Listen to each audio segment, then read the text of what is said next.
Soccer Morning on World Soccer Talk. Here's your host, Jason Davis. Good morning, everybody. Happy Monday. Welcome into a big show. Soccer Morning here on WorldSoccerTalk.com. Thank you very much for listening to the program. By whatever means you do so, whether it's live here from 9 to 10-ish. Soccer Morning on World Soccer Eastern Talk. Every Monday Here's your host, Friday, Jason Davis. Maybe you're a podcast listener, in which case, hi from the past. How are you? Big show today. Gigantic. I'm not sure we can contain this show within the walls of this tiny little room that I sit in every day to talk to you guys. Andrew Jennings. Yes, that Andrew Jennings will join us in just a couple of minutes to talk about the FIFA scandal that has erupted over the past week. Andrew Jennings has long been the man calling for more oversight of FIFA. He has been investigating FIFA bribery and corruption for years and years, and in fact, he's written 2 books on the subject. He's always a fascinating discussion. We'll talk to him about what's gone down, what may still be to come. I believe Andrew Jennings is out there in the world telling people that he, in fact, contributed evidence to the investigation of the FBI that led to FIFA arrests, and that his work will perhaps lead to Sepp Blatter being a target of said investigation. Sepp Blatter elected president again for a 5th term at the FIFA Congress on Friday.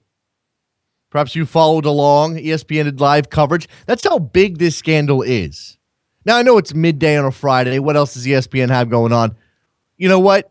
Reruns of SportsCenter get pretty damn good ratings, even in the middle of the day, before they go into their whole embrace debate nonsense. So I'm sure they could have ran something else.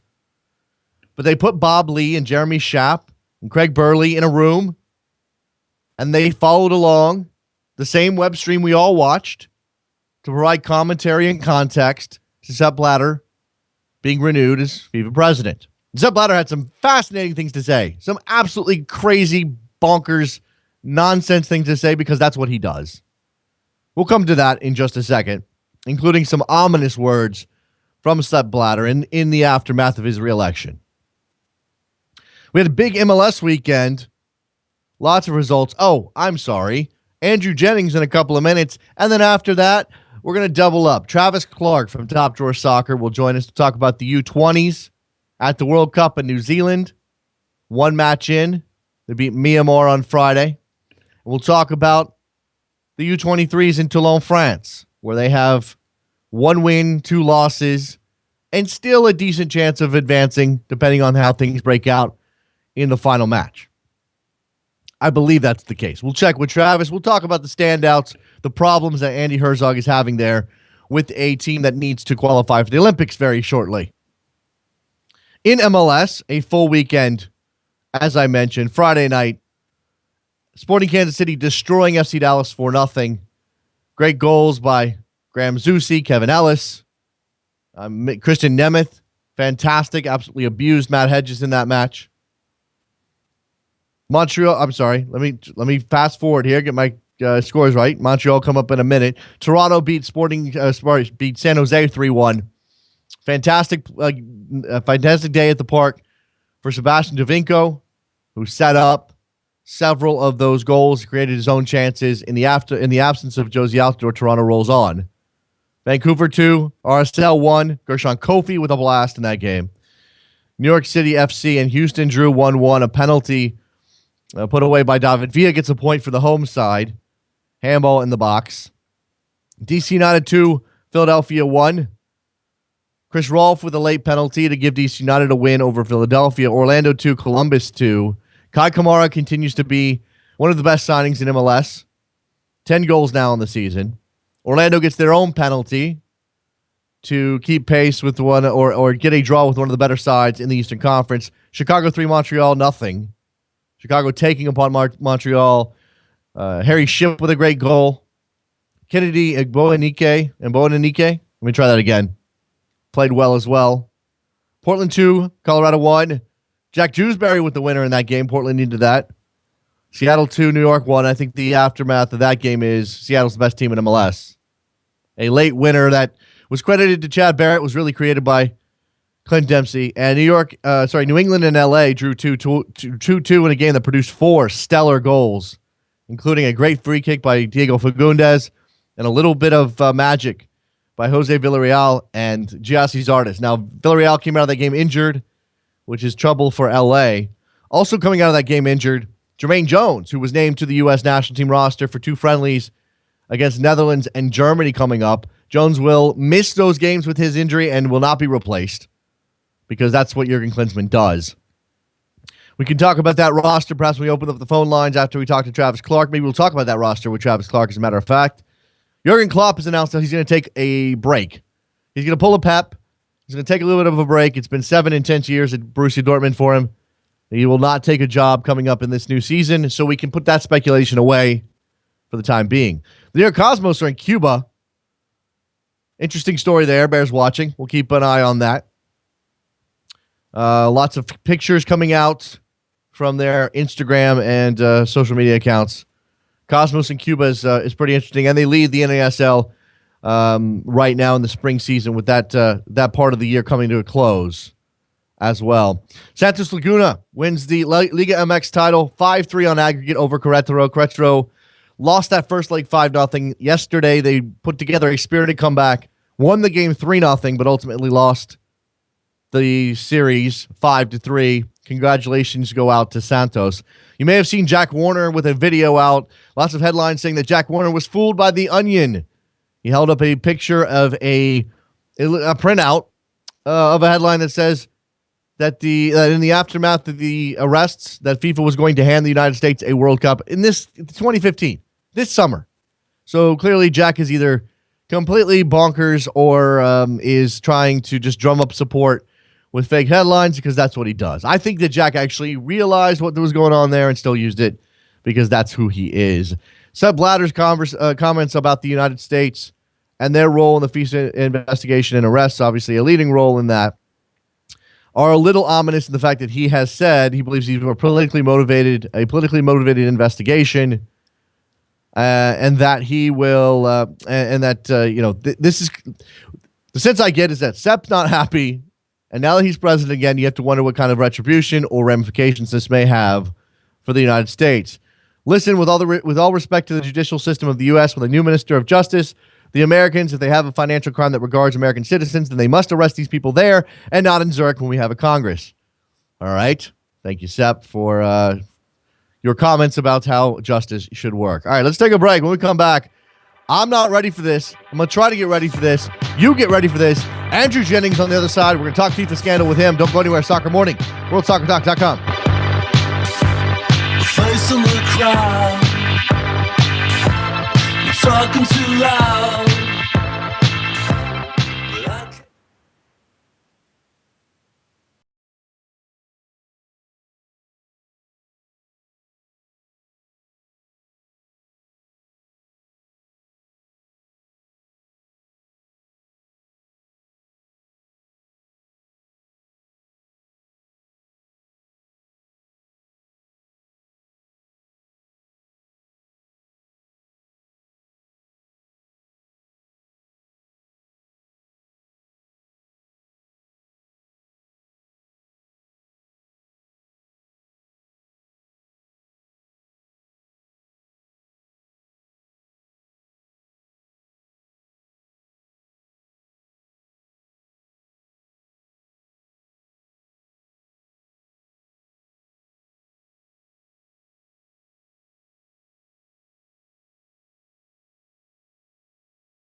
Welcome back to Soccer Morning on World Soccer Talk with Jason Davis. Here we go back on Soccer Morning. Thank you for joining us on a Monday.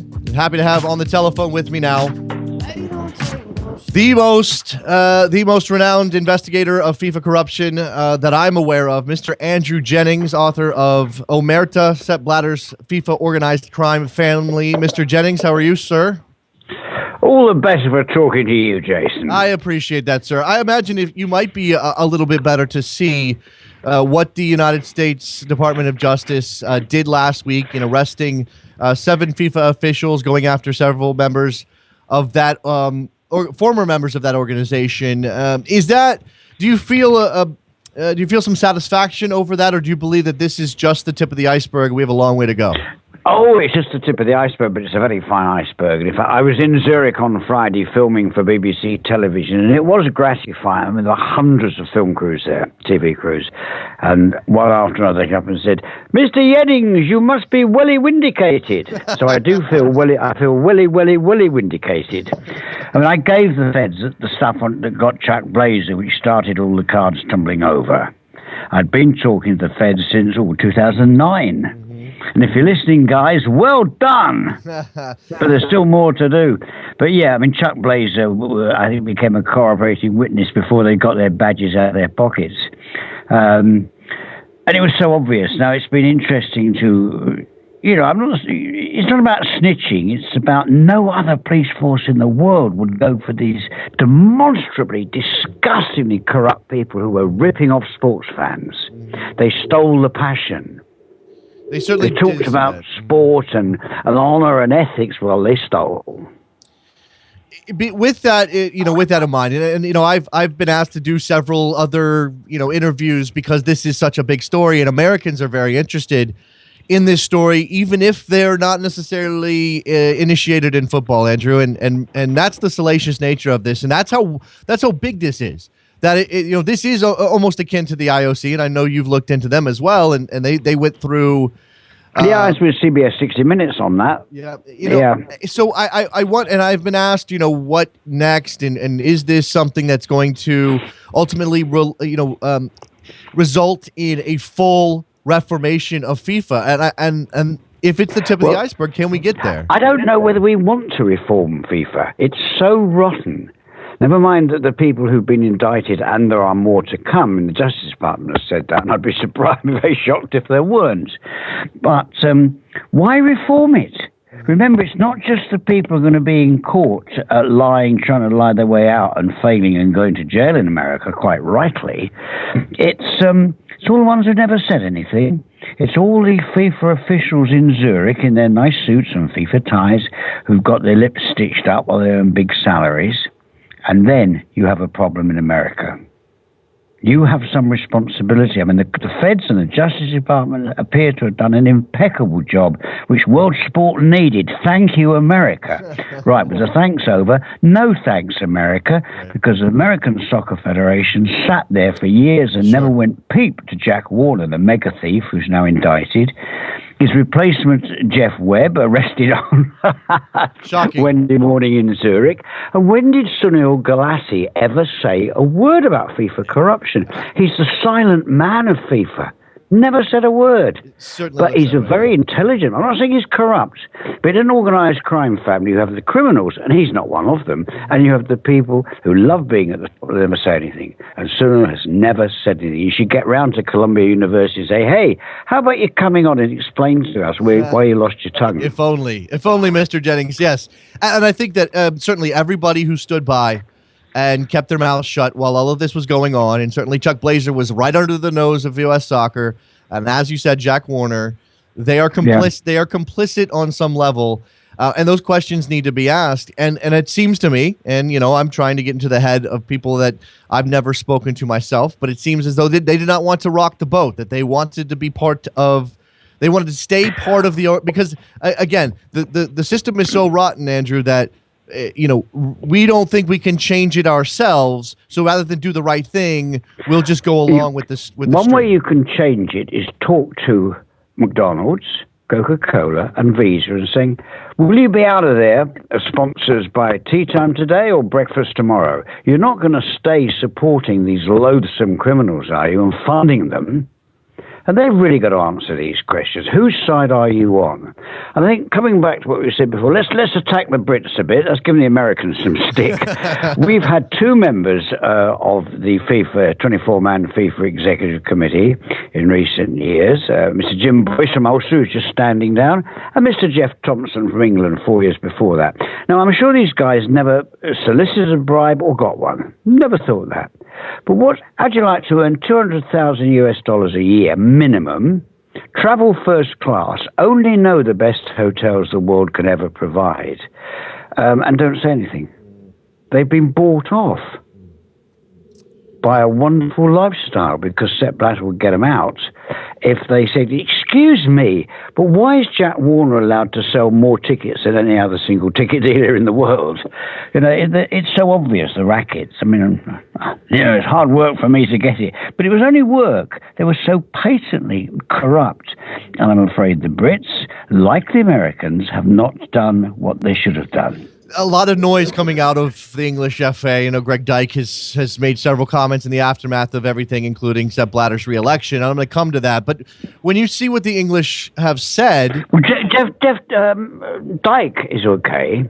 Okay. Sure. It's the people we've sent to the FIFA committee, their executive committee, their ruling group. Greg Dyke only runs... little old England's FA. And he's straight, he's good. I worked with him once. Only the oldest and most, well-known FA in the world. But my point, Andrew, is not necessarily whether or not Greg Dyke has done anything wrong. It's that question of why not take that extra step? I mean, as you said, Sunil Gulati and US Soccer have been silent, but the extra step is what we're now hearing UEFA may ponder, and I'll believe it when I see it, and that's pulling out. And that's saying enough of this nonsense. We won't be party to it anymore. Yeah, well, I think these clean officials, and there are quite a few, have got to know we're watching them, and they've got to go into UEFA and say, because half of UEFA is post-Soviet, you're not going to get anywhere with them, out in the Eastern Bloc. But the Western countries, whilst not perfect, have had enough of these people in Zurich telling them how to run football. And what I'd like to see is England, Germany, Holland, terrific football nation, not very big, but wonderful footballers, of course, talking to the Western Europeans and say, hey, let's take the ball home. Sepp Blatter, I mean, if you haven't got the best European football in the World Cup, you ain't got it. Sure. I'm reading this morning. It's, I'm sure it's a very speculative thing. This is from... I'm sorry, I can't find I have so many tabs open on my computer here, Andrew. Me too. You see, remember, we're very early days. Yeah, we are. I mean, we've had a fantastic Wednesday morning, a very good 164-page indictment. Well done, the hard work. And it was in the interest of your taxpayers. It's not about a bunch of dodgy foreigners. It's about a global culture of corruption. And thank goodness somebody... the Justice Department, have done something about it. Now, what happens next, you see, is we're now waiting for extradition. You see, we get more and more. Extradition will mean the Swiss lawyers are briefed by the Americans, will go into court to get these people extradited to America. So we're going to learn a lot more because the Swiss judges, of course, have got to be convinced that it's proper to ship these people to another land against their will. Then we'll have the trial, and I tell you and I will be fighting elbows to get into that courthourse in Manhattan. Yes, absolutely. Bliss. We talk about Western Europe, we talk about UEFA in general terms, and certainly Michel Platini has made a lot of noise. I think a lot of that is self-serving, and I'm not sure anybody believes that Platini is a much better alternative to Sepp Blatter. Yes, he is more or less straight. Okay. He wouldn't be involved in these grotesque corruption schemes you find in the indictment. And let's remember, America is one of the nations in CONCACAF, the regional confederation. So you lose Jack Warner and Blazer, and what do you get? You get Jeff Webber's the new president. Well, he's in chains now.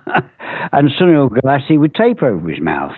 It's not good enough. You're giving us a great lead with the feds. How about giving us something with your officials?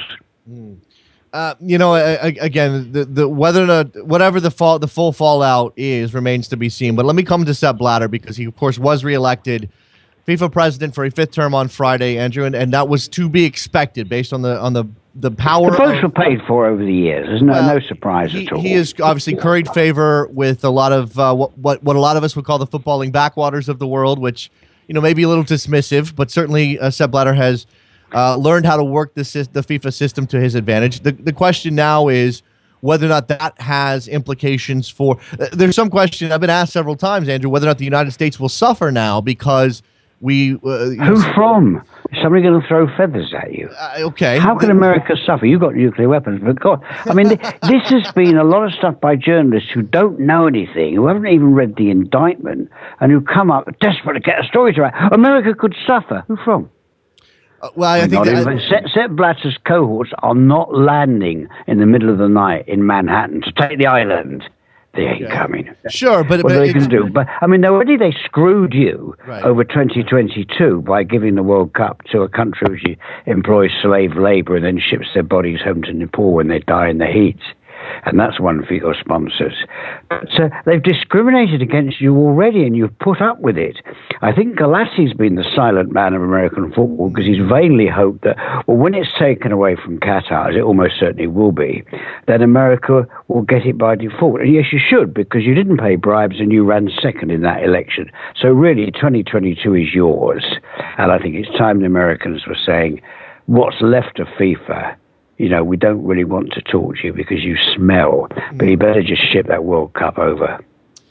They're not going to. Who's going to be against you? Somebody from Tanzania? Hands up, everybody who can point out where Tanzania is on the map. That's how Blatter won. You give unaudited grants. You give massive $1 million a year grants for football development, then you don't audit them. And guess who's a great president? Sure. But those days are over now. Okay, but I guess the question for a lot of people is what's the mechanism for breaking up FIFA completely is going to have to be through a legal process. It's going to have to be through arrest. Yes, but also muscle, as long as no blood or teeth are extracted, is perfectly proper. And what you have is a lot of very decent people in American soccer. We haven't named anything because we tend to name the people with question marks of various kinds. But I think it goes back to grassroots. The fans have got to say, who represents us at our county, at our state level? Who's representing us in Chicago at the headquarters? Right, come on out, we'll look at you. Maybe we'll like we do in general elections, we'll sack you and get somebody else in.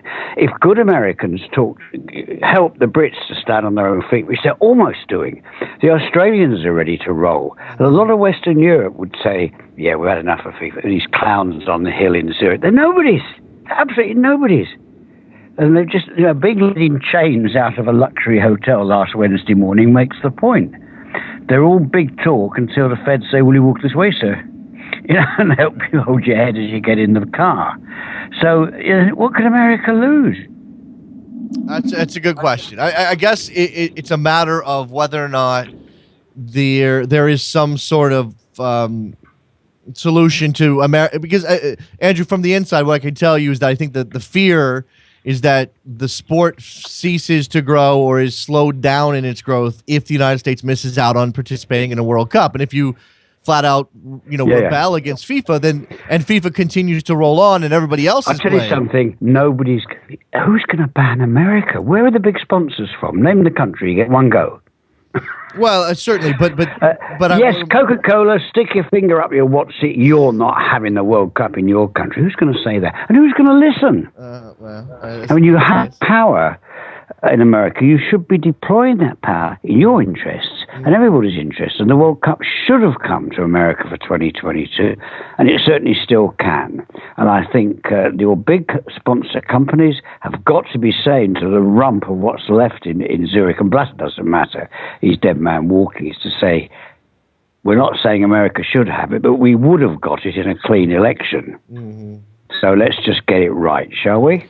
And let's get it out of Putin land for 2018. You see, they're in terrible trouble with the sanctions and the oil price going south. They can't afford the World Cup. See the stories. They're using prison labor to build it. Yes. Wonderful. It'll be a shabby World Cup if it ever happens. I think Putin's insulting America and everybody else because he wants it taken away. Then he can be a victim. That's interesting to consider. I hadn't thought that, but certainly Putin loves to rattle his saber at any chance. So yeah, when it comes to UEFA, and we'll come back to them. If it's necessary I still believe it's necessary for UEFA to pull out of FIFA in order for anything real to happen. Could we see an alternative World Cup? Could UEFA throw something themselves? Well, yes, you see, I mean, it's all about human ingenuity and determination, and we all have plenty of that. Go back a few decades, several decades, and the World Cup was the best of Europe versus the best of Latin America. Now, if you then open the door and say, anybody who's good enough to come, USA, African countries, Asian countries, no bar, but we're not going to have it run the way it was. We're not going to have these lowlifes going to their Congress as they did this year, as they did in Sao Paulo last year, and British journalists who have exposed FIFA were called racists, and Blatter called us racists. If I was a bit younger, we have an expression in England about a knuckle sandwich. In the teeth. Yeah, oh yeah. How dare this scumbag lowlife with his corrupt friends call us racists? Hate us, fair enough. Be rude about us, fair enough. Don't call me a racist. My black friends are bigger than anybody. You know what I mean? It's a disgusting. He has to say that to hold his vote together. But now UEFA will have to go because I think there's been irritation and with FIFA. And I think, the pressure is coming from the clubs, from the fans.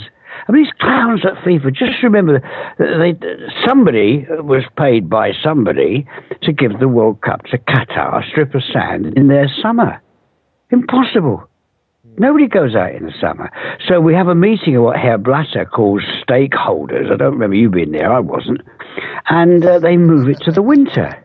Yes. Now, Jason, if you're tired of life, if you just want to give everything up, come over to England, come and stand outside Manchester United, owned by Americans who see it as a profit machine. Come to Chelsea, come to Manchester City, come to any of our big clubs, and that's the 80,000 fans who walk out and say, hey guys, there's going to be no football for you for 7 weeks in the winter before the Summer World Cup. Should be. No football for you, Mr. Murdoch and your Sky Television. Nothing for you. And you won't make it to the gate, will you? No. Nobody has to. No, you know what football, or what you call soccer, is in England. It's part of our culture. Grandfathers took our dads, and our dads took us to see the game. And some shriveled crooks in Zurich saying, well, you can't have it when you want it, when you usually have it in the summer, because Jack Warner took the money, and we're going to change the date. Come over to England, tell it to the fans. I mean, they'll listen once. You say it twice, and you're dead. We're not going to have it. Networks don't want it. Who wants to go to Doha? It's not about Arabs. It's not about Muslims. It's about temperature. That's all. It's too hot. Let me come back to Blatter, Mr. Jennings, because you mentioned that you in fact turned materials over to the federal government of the U.S. That related to Chuck Blazer, and obviously Chuck Blazer was a major part of this. You've also stated clearly that based on some of those materials that you expect Blatter to be a target. So in your estimation... the FBI had approached me 3 years before. You always distrust policemen when you don't know. What's their motive? Then I found out that two of them, the agents I was meeting in London, were soccer fans. They said, look, when we finish, is there any way we could get to a good game? I thought, they'll do. They'll fine. And I gave them a lot of stuff. It rolled Chuck. Now, Chuck always thought he was the cleverest man in the world, which is why he's indicted now.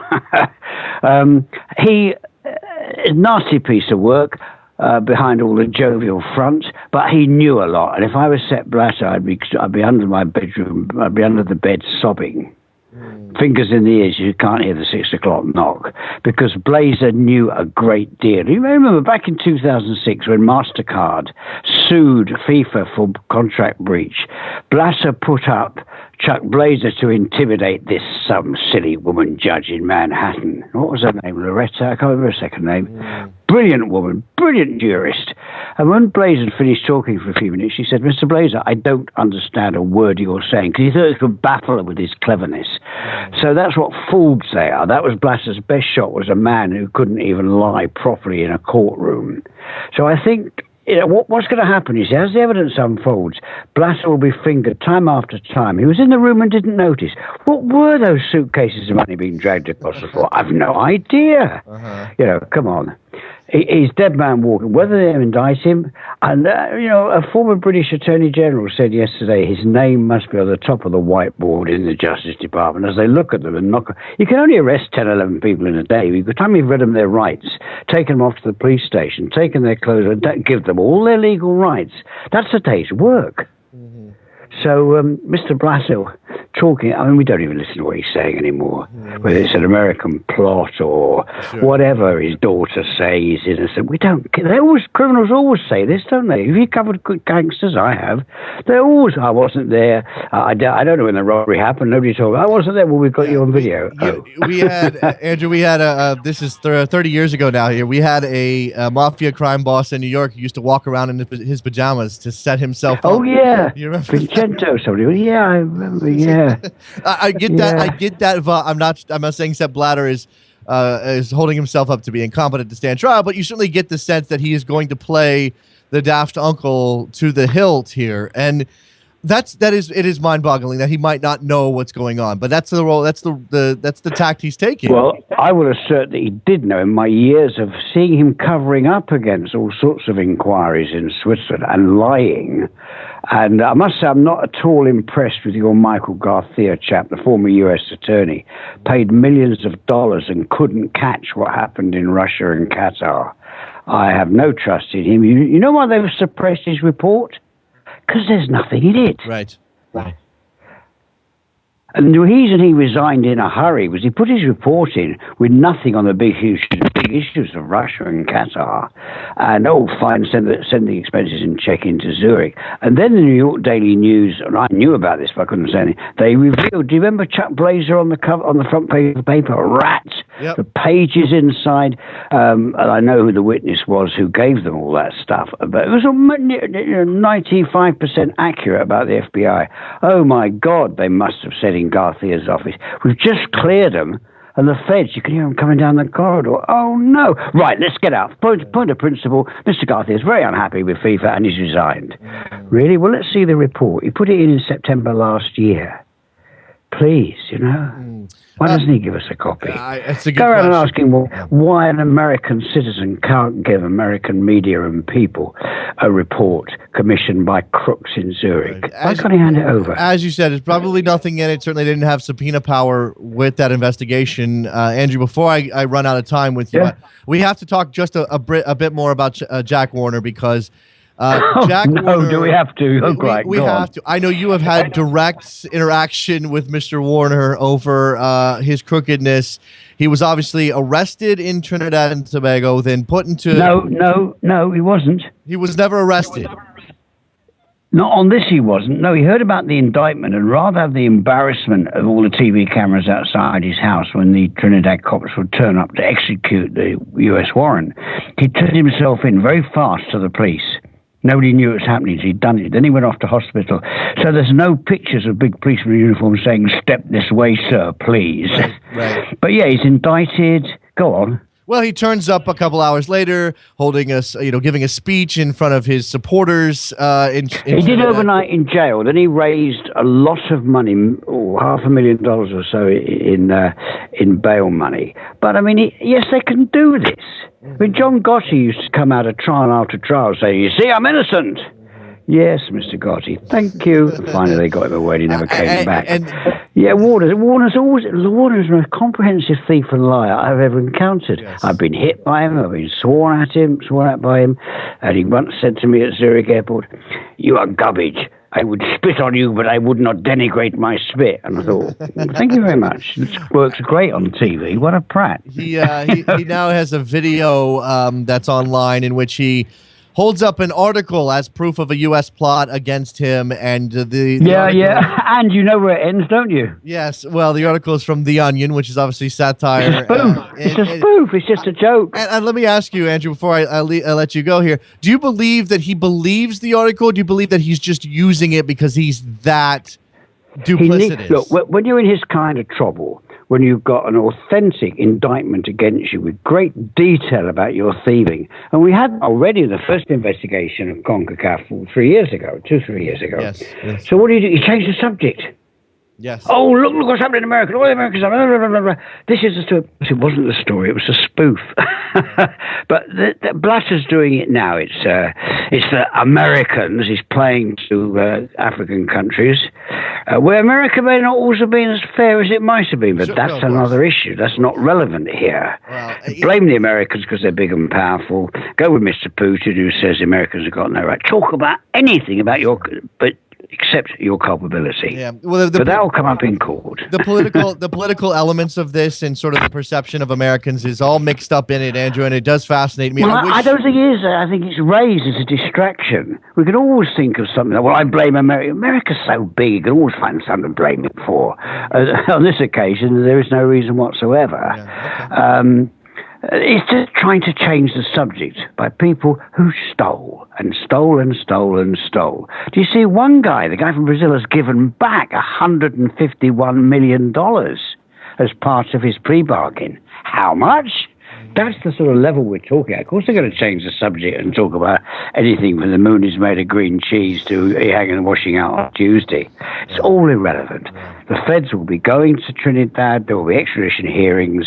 He'll pay very expensive British lawyers to come out and explain he wasn't there, wrong man, and all that crap. And then he'll be on the plane to New York. He's yours. I feel sorry for the American taxpayers. Get the money from him to fund his keep for the next 20 years in an American jail, which he deserves. And I'm a reformist. I don't like people going to jail. It's very sad. But Warner's taken the proverbial, he's asked for it, he's got to have it. So Andrew Jennings, investigative reporter, has been covering FIFA corruption for years. Go find his work at transparencyinsport.org, and his book, Omerta, Sepp Blatter's FIFA Organized Crime Family, is out there as well. Andrew, it's a pleasure as always. Thank you very much for your time, sir. We'll talk again as it rolls on. Cheers, mate. Absolutely. Okay, bye for now. Bye-bye. There you go. Let's take a break. When we come back, we'll shift gears. We'll talk U.S. U20s, U23s, maybe some U.S. senior roster as well with Travis Clark from Top Door Soccer. Stay there. Be right back.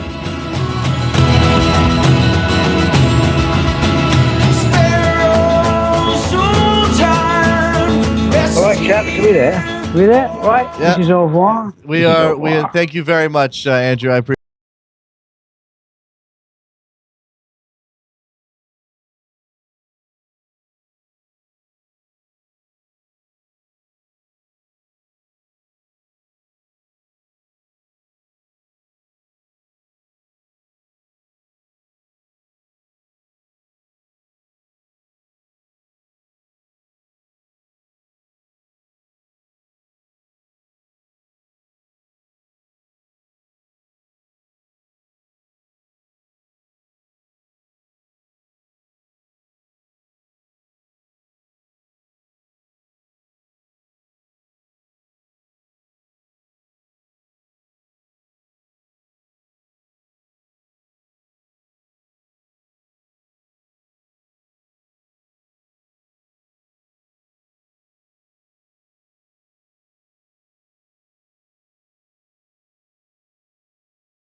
Welcome back to Soccer Morning on World Soccer Talk with Jason Davis.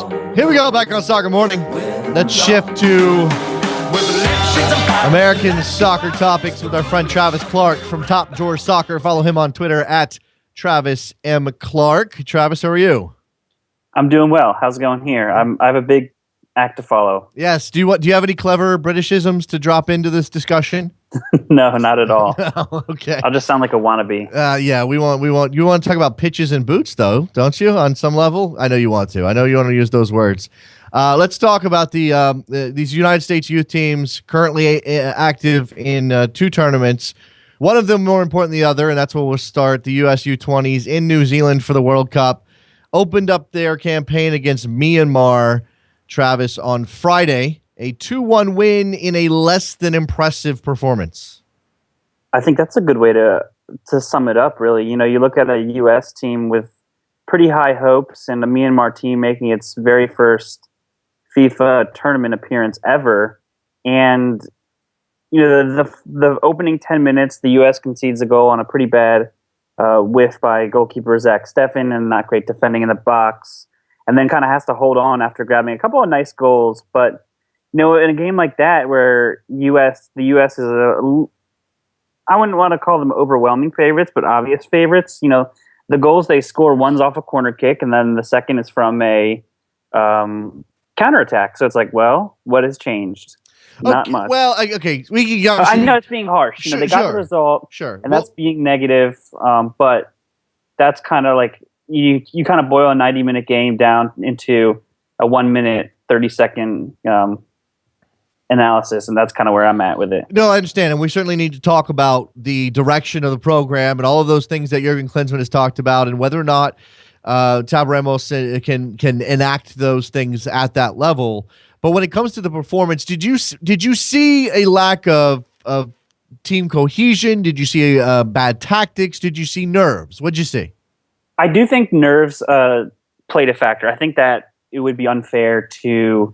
You know, these are players that are, for the most part, you know, a couple guys exempted, a few guys who are making their international tournament debut. So you can kind of fault that. You know, there's pressure to get the result, your favorite. So I think that it does factor in to that. And it'll be an interesting, I think, you know, because you got the result, you can mostly focus on the positives of it, despite what I say. But you want to see progress. The next game is big. You get 3 points. You could, I don't want to say win the group, but you probably seal progress, even though the 3 points could get you more than halfway there already, because, you know, the third place teams can progress as well. So I think that factors in. I didn't really like the 4-4-2 narrowed formation. I think that that probably didn't help, but it's kind of what got the U.S. through qualifying. So that's probably not going to change. You know, there wasn't a lot of width from the fullbacks. Kellen Acosta was kind of hit or miss at times. You know, very obviously a right-footed player playing as a left back, and you know, a few moments aside, wasn't comfortable using his left foot, pure and simple. So, you know, that's kind of an issue when you want that to be with. I think Jordan Allen, I've seen him play better games too. But Emerson Hyndman was excellent, probably the best player on the field for the U.S. In my opinion. I think Maki Tall played a very good 45 minutes, but apparently will now miss the rest of the tournament because he broke his toe, came off at halftime for Bradford Jamieson, who wasn't quite the same kind of player. So, you know, big game against New Zealand. You got the host nation, who is not by any means an overwhelming superpower, but another performance like that, and you're probably looking at a draw or maybe even a loss. Sure. You need to improve in order to beat a better, what is expected to be a better team in New Zealand. But as you said, if you look at the way that the group is shaking out, the fact that New Zealand and Ukraine played to a goalless draw is a massive boon to the U.S. in terms of the tournament. Now, but that's focusing on how deep you go. Certainly, we want to see them get to the knockout round, if nothing else, because that's more games to play. But you know, at this level, Travis, I think the focus, at least for me, and maybe I'm wrong, I want them to win, but I care more about the individual talent and figuring out a way to play that's going to be impactful a couple levels up when some of these guys get there. Is that where you are, or I mean, how much do we put into whether they win or lose? Yeah, I mean that's a good question. It and the when I mean you don't need a team to win a World Cup because it doesn't, or U20 World Cup, because what does that mean? We've seen plenty of teams that go through these tournaments and win, and they've done, your Nigeria's, or I think Ghana probably have won a couple of Youth World Cups in the past. The under 20, yeah, like you said, under 20 level, you're looking more for, I think, these individuals that you hope to see at the first team, and I think you have that already. Guys like Hinman and Rubin who have made that jump. Mm-hmm. Rubin was another player who I thought was very good, should have had. I believe he assisted Hyman's winner and then should have had at least one or two more assists. Tommy Thompson had a great chance that the goalkeeper saved well.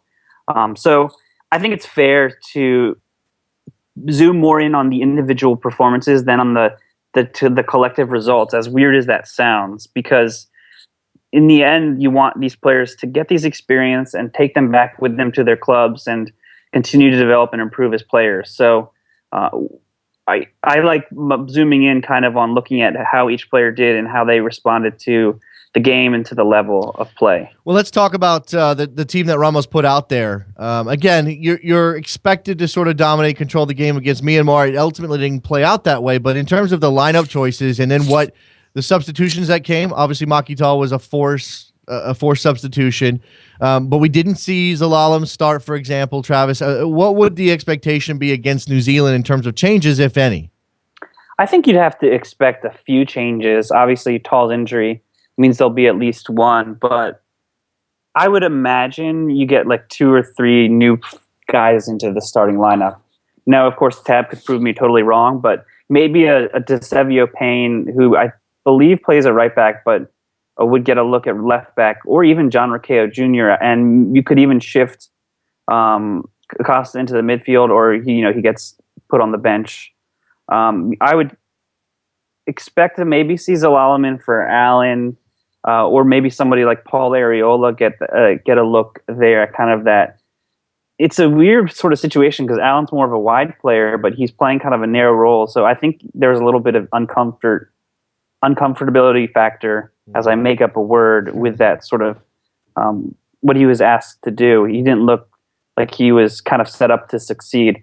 Obviously Tommy Thompson is a candidate to start up front, although I kind of expect to see Jameson come in for Tall. But then I think most of the guys you would probably want to see unchanged, Rubin, Heinemann, obviously. I don't know about Senora. He was hit or miss, but I think he's more of a number 10, and he was another one of those guys, one of the 2 wide, quote unquote, wide midfielders that weren't actually wide. And then the back line will probably be unchanged minus Acosta. I mean, he could end up staying in the lineup. Marky Delgado, I think, had a fine game. I think Myanmar also is a game where you could probably get away with not playing a guy like Delgado, who's a little more defensive-minded midfielder. So I think that it's not going to be a drastic number of changes. Maybe Ramos would end up changing a number of players if their group future is a little more secure in the final group game. But you got to keep legs fresh, and you want to get a little bit of rotation going. Sure, it is kind of a quick turnaround. I mean, we're not talking 5 days between games here. They're going to have to rotate the squad on some level. For you, and before we move on to the U23 here, just to sort of wrap this up. I mean, as you said, they've got New Zealand next. There's an opportunity here to really stake their claim to advancing, and perhaps advancing in a good position. What is success tonight, and then what is success overall in the tournament? Well, you'd have to want to win the game tonight / tomorrow morning. What do we even call it? Yeah, I don't know. But I'm calling it tonight because it's the same way for you. It's the same waking period, I believe. If you're going to stay up and watch it, I don't know that you are, but no, it's 3 a.m. kickoff this time as opposed to midnight kickoff Eastern time. So that means you probably need, like, if you're going to plan this out, and I know there's some hardcore people listening, maybe go to sleep about 10 o'clock and get up at 2:45. That's about right. Well, if my almost 1-year-old wakes me up again at 3 a.m., then perfect. I'll have something to do. So it won't be the worst thing in the world. Sure. There you go. Otherwise, they can just watch it, first thing in the morning. And I have colleagues on the West Coast who will fortunately watch it, or however you want to call it. We'll watch it live, and we'll have coverage on Top Row Soccer. But I'll be sure to catch it. I think that you want to. I think an improved performance overall. You want to see progression, both collectively and individually, and then just getting better game by game would be an indication that the players are responding well to what the coaches are asking of them, and the coaches are making the right calls and decisions to get the best out of their team. So, even if that results in a tie, it wouldn't be the end of the world if things are better and you get a goal on a set piece. That's not ideal. You want to win the game, but I think just seeing an improved performance against a team, that the U.S. should be more settled. And while they're going to be against the host nation, it'll probably be a much more challenging game. You want to see them respond and quiet the crowd. Yeah. That sort of cliched stuff. Yeah. And then I think winning the group, especially with the first game won in their pocket already, is something that you'd probably want to see them target that. Yeah, target that. Absolutely. I want to see a 20 pass combination that leads to an amazing team goal. That's what I want to see. Rubio Rubin almost had a bicycle kick. What's more impressive? Yeah, maybe I don't know. Maybe I want to see team stuff. I really. I know I'm talking about individual. From the collective. I agree. But I do want to see stuff from the collective. I want to see that the program is working. Speaking of the program, let's move up to the U23s who are in Toulon, France, taking part in that tournament. Now, just to kind of put some context on this, because they lost to France in their opener. They beat the Netherlands in their second match. Fairly impressive result there. And they lose to Costa Rica. So it's been a very up and down tournament for the Americans in France. This tournament is the only rule is that there's an age rule, but there are no rules. I'm just kidding. There is obviously an age rule. Part of this is the reason I mentioned this because everybody was pointing out how young the French team was compared to the U.S. team. Yeah, no, it's not a FIFA sanctioned tournament. It's 80-minute halves. It's games every other day. So 40-minute halves, 80-minute games. Yeah, 80-minute halves. Well, thanks for that correction. But so you see a lot of chopping and changing between games, and you don't have a full sort of U23 contingent. But at the same time, you'd want to see better performances out of some of these guys. Like it's kind of harsh to say, but I don't think a college player should be the best player on this team. And Jordan Morris is a special case. Julian Green has certainly, made kind of a run at that claim, but at least through the first three games, he's kind of been the brightest spark for the U.S. And calling him just a college player is a little bit unfair to the rest of the group because Morris has had reps with the first team, on more than a couple occasions this year. So that'll be kind of an advantage to him. But I think that it's a little bit disconcerting in some respect. But on the other hand, you look at the players called in. There are some of it's just guys who are, who can we get in that's eligible for this, who's not up to much. Yeah. Because MLS teams have games going on, and there's probably a little bit of give and take. I know Luis Gil, I saw reports that he was invited but turned down, like even the Zach Pfeffer guys. It's sort of funny, though, is you look at a guy like Zach Pfeffer, didn't make the under-20 national team, but was wanted by the 23s. Interesting. Same goes with Tyler Turner, the defender that played, I believe, yesterday against Costa Rica. So, similar things going on there. You want to see a little bit better, more of a improved collective each game, which you're not really getting. At least, it's kind of been up and down, as you said. Mm. So, it's kind of a funky tournament. Yeah. The U.S. last time they were in it, they were a younger team because it was ahead of the Under-20 World Cup, and this time it's a bit of an older team. I'm not even sure what the age rules are, as you mentioned, but yeah, you just want to see a little bit better, sure, a better performance. Not even if the results aren't there. Yeah, and as you said, put it in the right context. I mean, if you want to be disturbed by the poor performances, that's fine. Remember, this team is a bit of a hodgepodge. Remember that it's 40-minute halves. If that's something that matters to you, remember that it's kind of it's in a weird spot. Clearly for MLS players, and we could probably, I'm sure you could rattle off 5 or 6 guys playing in MLS who would be eligible for this team, who might be in the Olympic qualifying team when it comes around to it. But we'll see. And again, that's a tricky thing that's why Andy Herzog has to dig deep, because when that tournament comes around, he's not necessarily getting everybody that he wants either, because of the timing and the lack of a requirement that players be released by their clubs. Right. Yeah. So he's got to make sure his pool is as big as possible. Mm-hmm. I think, for me, it just continues sort of the theme of, how good are 18 to 20-year-olds, 22-year-olds getting in terms of looks? If they're in MLS, are they getting? They shouldn't get playing time handed to them, but are they being developed and challenged in the right ways that when they come to these kind of tournaments, they're ready to make at least a decent impression on the international level? And Fatai Lashe has been pretty solid too, and he's a guy that played 4 years of college soccer, while other guys that are in MLS are kind of included in this, that signed a little bit earlier, maybe skipped school or whatever. They're guys that are struggling a little bit, are at this tournament because they're not getting reps either in USL or in MLS. So, obviously I'm always going to nitpick about that, but you just want to see a little bit better and not have to kind of make these excuses, Mm-hmm. I'm not expecting them to storm past, France, and the game against the Netherlands was pretty impressive. They had to hold on there at the end. But, Costa Rica, you got to do a little bit better against regional rivals, right? Yeah, I would think so. And Costa Rica's got a good program and they got talent. So let's not, we're not sliding them. It's just where the U.S. should be, we expect. Now, just to flesh this fully out, the United States has one group game left. It's against Qatar. Qatar has given up 7 goals and scored 1 so far in this tournament. You expect the United States to take care of business in that game, and that would give them an opportunity to perhaps advance, especially considering that France and the Netherlands play each other. So one of them, either one of them knocks off the other, and the United States can jump up to 6 points and hopefully maybe overturn their goal differential. If they got to score, they got to score against Qatar if they want to get into to either. I don't expect them to be able to get into the final unless France and Netherlands draw, which I guess is possible. Honestly, when we're talking results, that's even less important at a place like this. Right, exactly. There's only one game left after the group stage. So it's really not a big deal either way. But again, we want to see at least some progression here. And Herzog, as I said, not only does he have the pool issues, he also has to figure out how to get them to play together, et cetera, et cetera. Yeah, and it's like, you talk about style of play and a national team coach and pressing on it.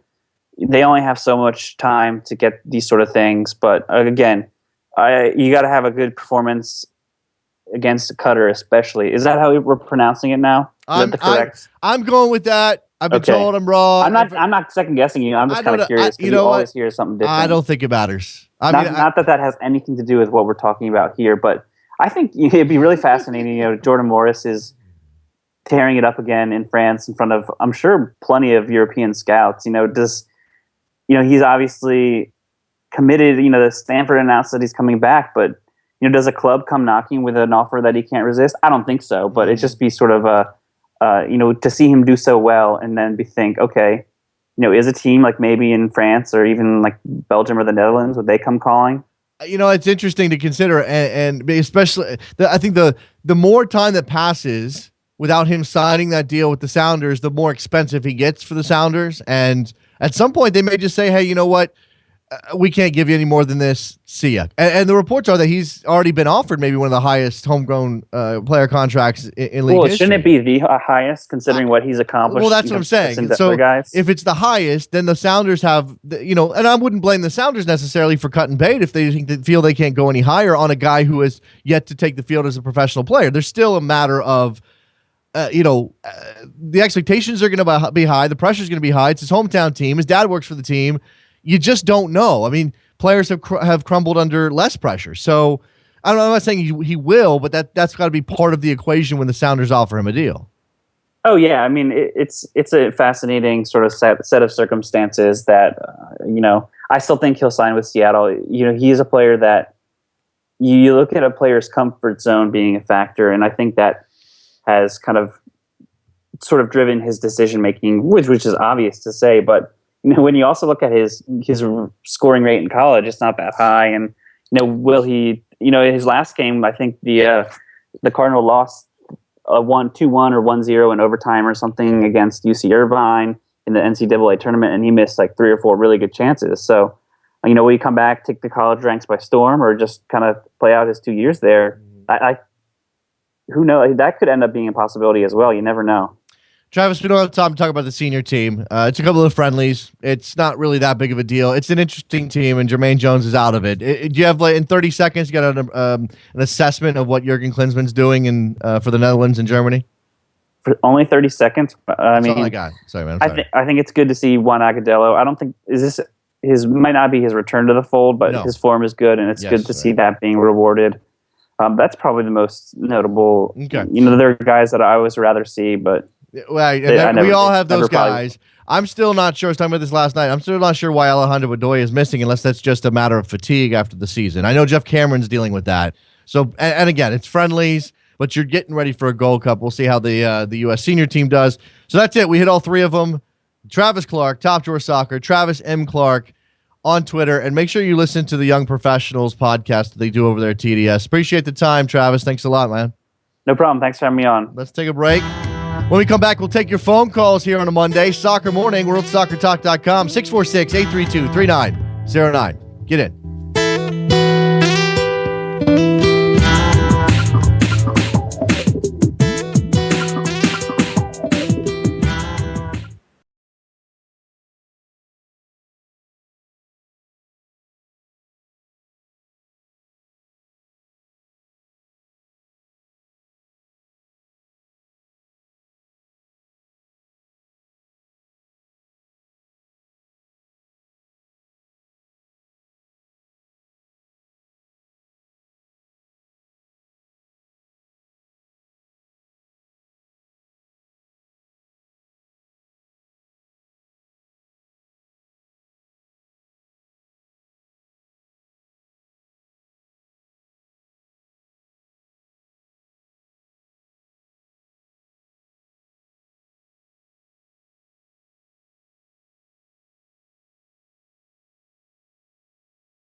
Welcome back to Soccer Morning on World Soccer Talk with Jason Davis. Here we are back on Soccer Morning with the phone lines open, 646-832-3909.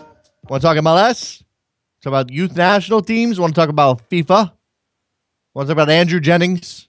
How delightful Andrew Jennings happens to be. Fantastic discussion with him. Good discussion with Travis, too. As Travis said, very difficult to follow Andrew Jennings. That's rough.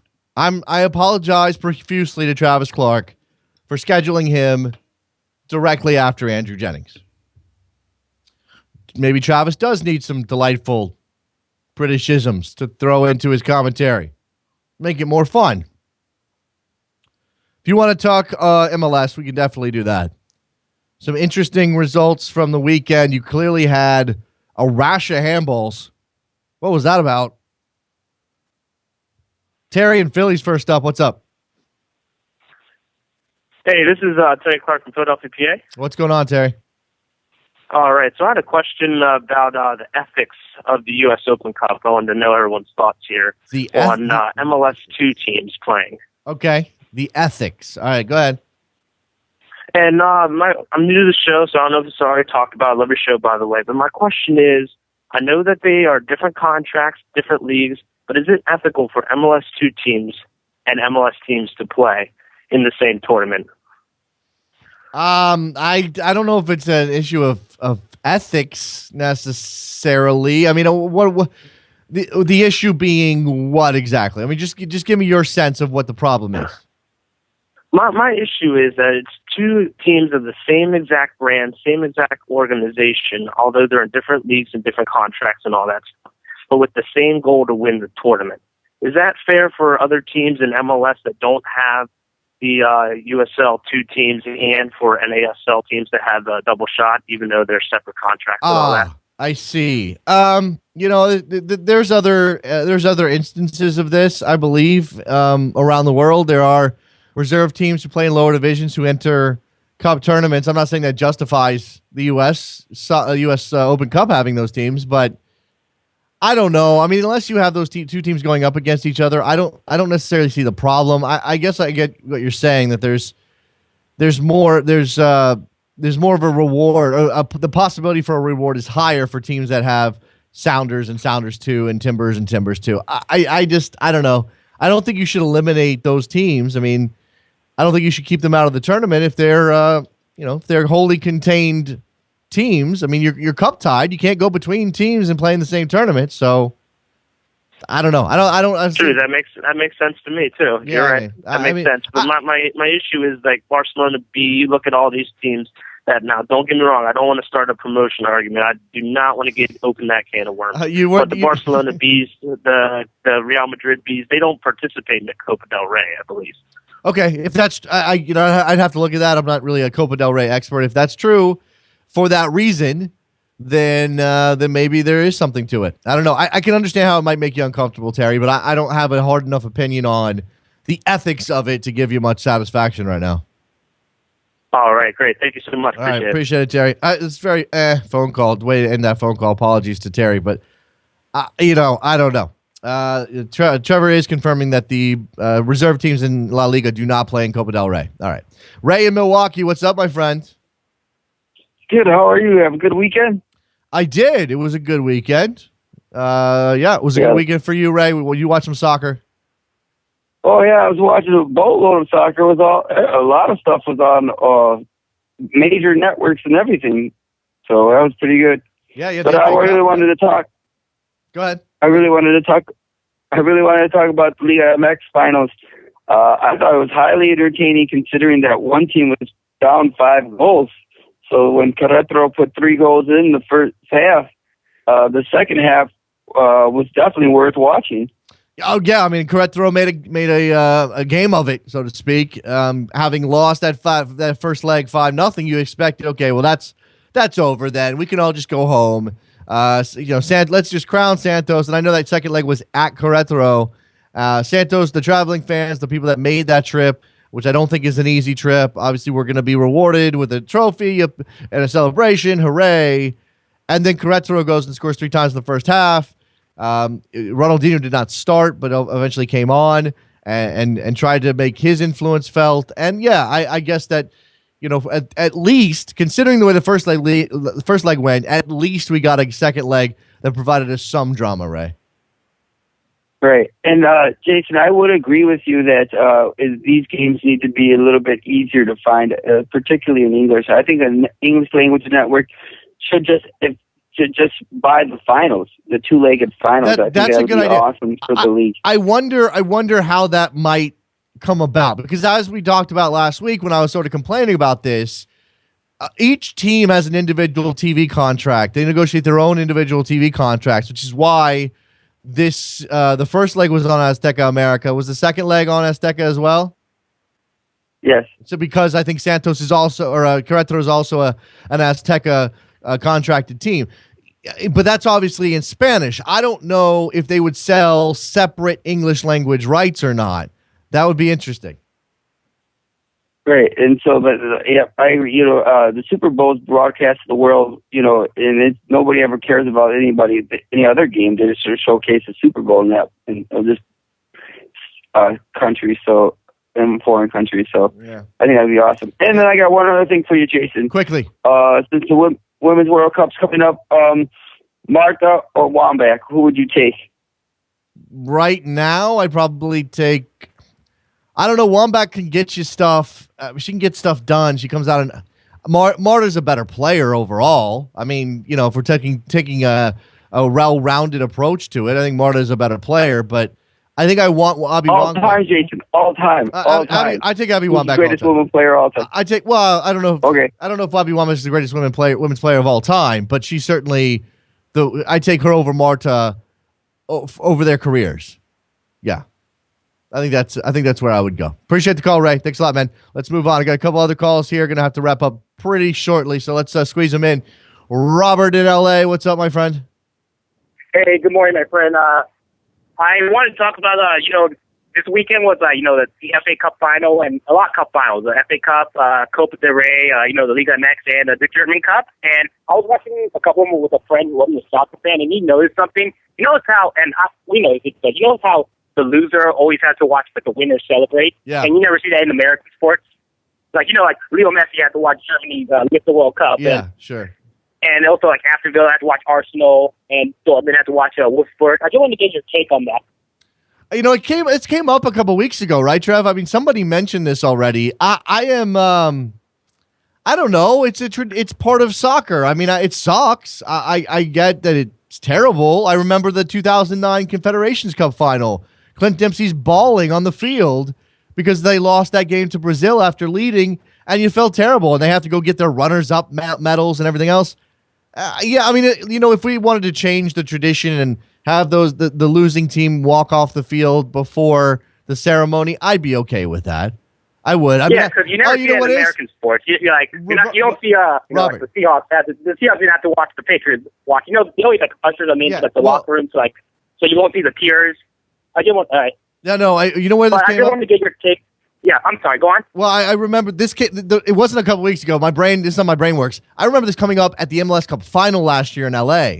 After the Galaxy won, the Revs players had to stand around, and you could just tell from the body language they did not want to be there. But go ahead. But also, I see. I get that. But also, if you're a neutral, it kind of does make good television, or drama, but. I just want to get your opinion on that, and thanks for taking my call, Jason. Sure. All right, man. Appreciate it. Thought you had something else. I guess not. Let's go to this last call. Roberto in Connecticut. What's up, man? Morning, Jason. I just have a few questions about Italy. How do you feel that both Rome sides are in the Champions League, and yet no Milan sides are in any European competitions? I know. I think that's the first time in maybe forever. I mean, I don't remember the last time. I saw this. I saw the factoid this morning. Neither Milan side in Europe next season, and that's the first time in something years. That's pretty stunning. It says a lot about the state of football in Milan right now. I think Italian football is better when certainly AC Milan is good, but you want Inter to be good as well, and it's not happening. And I'm not, I don't like to pay attention too much to the politics of things, but it's really tough to like Lazio, and why would you want them to succeed in Europe? Yeah, absolutely. But do you feel that Serie A is a bit overlooked by some of the fans because of the way of its historic Catenaccio style of play? Because obviously we don't see that. Yeah, nowadays. I mean, I think that old perceptions die hard, and Catenaccio is something that people associate with Italy. And when you develop, I mean, it's sort of like samba football with Brazil. Do they play exactly the way that they did in the 60s and 70s? No, of course not. They're actually probably much more aggressive and defensive than they used to be. But we still kind of believe Brazil to be this fun-loving, freewheeling samba team. It's the same thing with Italy and Catenaccio. So, yeah, absolutely, I think people do. But they've got to prove it. You know what I mean? They've got to win games and be competitive and go for World Cups again. And after what we saw in Brazil, which wasn't good enough from Italian standards, and certainly the regression of Italian football and club football specifically over the last, 8 to 10 years, it's been tough for them to convince anybody that they're worth watching.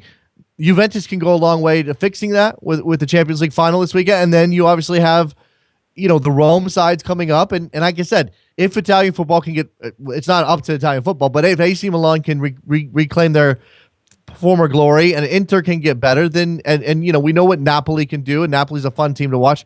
Then hopefully people come back around. Yeah, absolutely, absolutely. Yeah, anything else, man? Just one last thing. How far do you see the United States national team in the U20 World Cup going?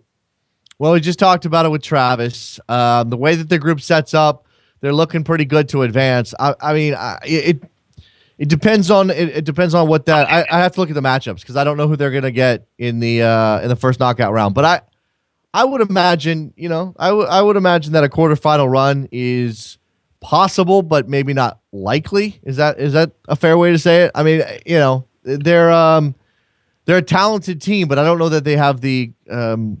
I don't know that they play well enough together to beat some of those bigger sides. I mean, I watched Panama play Argentina on Friday. And Panama went toe-to-toe with Argentina. So this is anybody's tournament. Yeah, absolutely. And mentioning Argentina, they're clearly the big favorite going into this tournament. Yep, absolutely. Appreciate the phone call, man. I got to run. There goes Roberto in Connecticut. No problem. All right. So we are wrapping up a Monday edition of Soccer Morning on World Soccer Talk. Make sure you go to backheel.com/store here. Buy yourself a wonderful mug. We also have T-shirts. The Tuck Blazer CONCACAF Baller T-shirt is available over there. You've seen me rock it on this show. It's pretty awesome. I've seen them out in the wild. That's great. Send us your pictures. Any T-shirt related to Backheel Soccer Morning that you're out wearing in a soccer environment, anywhere in the world, to be honest with you, but especially in a soccer environment. Send us pictures. I love seeing those things. Follow us on Twitter at Soccer Morning. Trevor, is there anything else I'm missing? What else should I be doing here? I think that's it, right? I think we're done. I appreciate all the phone calls. Thank you very much to Andrew Jennings. And thank you to Travis Clark. And we will see you later. Bye.